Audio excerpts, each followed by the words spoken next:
இன்றைக்கி நம்ம சேனலில் பச்சை பட்டாணியும் புடலங்காய் வச்சு ஒரு ஃப்ரை பண்ணலாம். இது சாம்பார் சாதம், ரசம் சாதத்தோடலாம் சாப்பிட ரொம்ப சூப்பராக இருக்கும். வாங்க எப்படி பண்ணுறதுன்னு பார்க்கலாம். புடலங்காய் பொடியாக கட் பண்ணி வச்சுருக்கேன். ஒரு 10 சின்ன வெங்காயம் பொடியாக கட் பண்ணி, கூடவே ஒரு 4 பீஸ் தக்காளியும் கட் பண்ணி வச்சுருக்கேன். கடாய் வச்சு கொஞ்சமாக எண்ணெய் ஊற்றி, எண்ணெய் காஞ்சதுக்கப்புறமா 1/2 ஸ்பூன் சோம்பு தாளிச்சிருக்கேன்.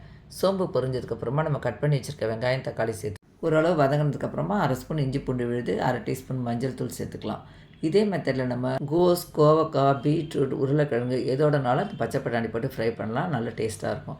காரத்துக்கு தகுந்த மாதிரி மிளகாத்தூள் சேர்த்துக்கலாம். நான் 2 டீஸ்பூன் அளவுக்கு வெறும் தனி மிளகாத்தூள் சேர்க்குறேன். உப்பு கூட நம்ம டேஸ்ட்டுக்கு தகுந்த மாதிரி சேர்த்துக்கலாம். சேர்த்து நல்லா கலந்து விட்டுடலாம்.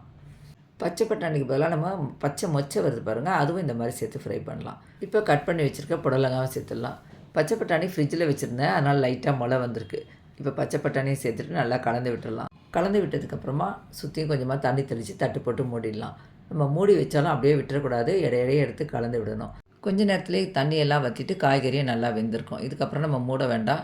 செவந்த கலர் வர வரைக்கும் நம்ம கிளறி விடணும். அதுக்கப்புறம் செவந்ததுக்கப்புறமா 1/2 டீஸ்பூன் கரம் மசாலா தூவிட்டு, கொத்தமல்லி இருந்ததுன்னா தூவுங்க. என்கிட்ட கொத்தமல்லி இல்லை, பொடியாக கட் பண்ணி சேர்த்துட்டு கேஸ் ஸ்டவ் ஆஃப் பண்ணிடலாம். நல்லா கமகமன் வாசனையோட பச்சை பட்டாணி புடலங்காய் வறுவல் ரெடி ஆகிடுச்சுங்க. நீங்களும் ட்ரை பண்ணி பாருங்கள். வீடியோ பிடிச்சா லைக் பண்ணி சஞ்சய் நான் வ்ளாக் சேனலை சப்ஸ்கிரைப் பண்ணிக்கோங்க. தேங்க்யூ.